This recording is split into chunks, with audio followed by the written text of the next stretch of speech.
Race 2 of the Zwift Racing League will see riders take on Douce France. This isn't the first time that we have seen this route in the ZRL, as it made its last appearance as a TTT for round 1 a few months ago. This time, the route will be host to a points race with several intermediate segments for riders to compete for, likely making this an extremely fast race as teams will do their best to rack up those points. Douce France is a relatively flat course, although it has its moments, as this course runs 24.2 kilometers in length with a total elevation of 133 meters. The route will have 4 sections where riders will compete for fastest through segment as well as first across the line points in the form of 3 sprint segments and 1 KOM. For this route, given the low elevation gain, riders will be best off selecting the fastest aero bike that they have in their stable. The Specialized Venge with the DT Swiss disc wheel set will undoubtedly be the fastest, but those looking to grab the Aqueduct KOM might go for the Pinarello Dogma 2024 with the disc to give them a slight edge. Action will start quickly on this route, as shortly after the pens at the 0.6 kilometer mark, riders will start to climb up the twisties.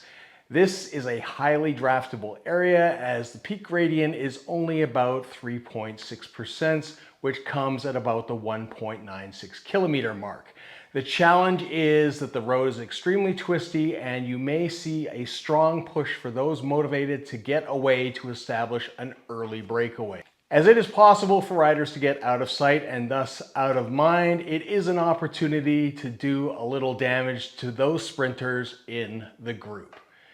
This opportunity doesn't last long, however. Due to the rolling nature of the section, riders will be able to get in some recovery on the rollers, and the climbing is essentially done at about the 3.1 kilometer mark, where a likely stretched out group will come back together and start chasing down any breaks that may have formed. Action will then kick off again if there is no chase at the 6.8 kilometer mark, as riders hit up the balloon sprint. Riders will not have a power up at this point, and speeds are likely to be high. So it will be up to riders to time their attack correctly and move through the pack. That will help them pick up those FTS and FAL points here.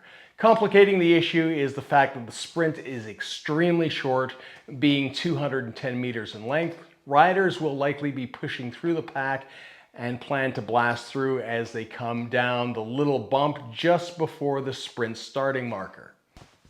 The power-ups haven't been identified at the time of this video, but we suspect there will be a power-up available for riders after each intermediate section. Naturally, these will be best used while contesting the next segment to ensure that you get the fastest times through them.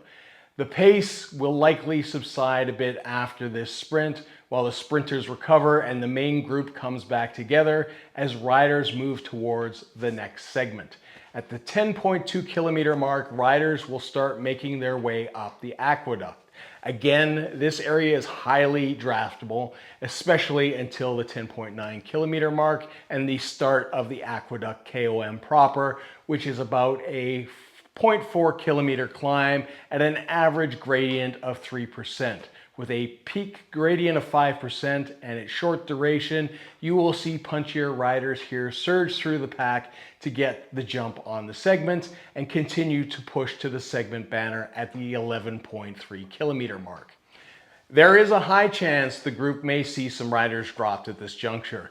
And once again, we will see people chasing down riders before the next sprint segment. So if you are in the front and still have the gas, pushing onwards to the pave sprint may cause your opponents to burn another match or ultimately get dropped as the battle continues for intermediate points.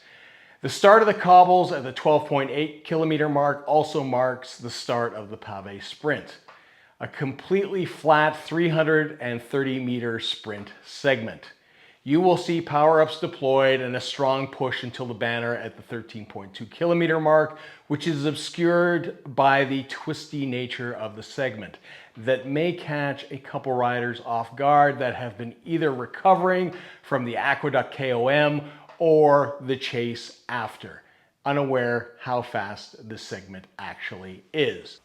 From this point on, it is a relatively flat affair with only 23 meters of elevation remaining over the final 11 kilometers of the course.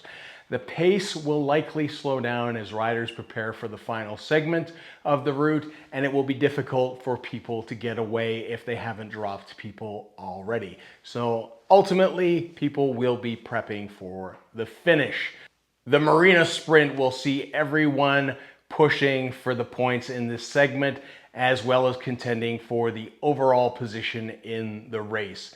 Again, this segment is absolutely pan flat and we'll see some high speeds, and teams that are organized may potentially form some leadouts. Starting at the 23.9 kilometer mark, this sprint is only 400 meters long, but at this juncture of the race, and given all the hard work that some sprinters may have done, it may feel a lot further than that. Either way, I would expect high speeds at this point, given what is up for grabs with this sprint in particular.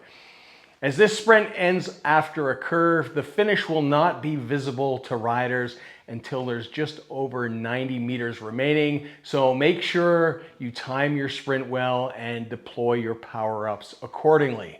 So hopefully you have found this video helpful, and if you have, please give us a like and subscribe to the channel for further recons. Best of luck in this week's race, and until next time, see ya.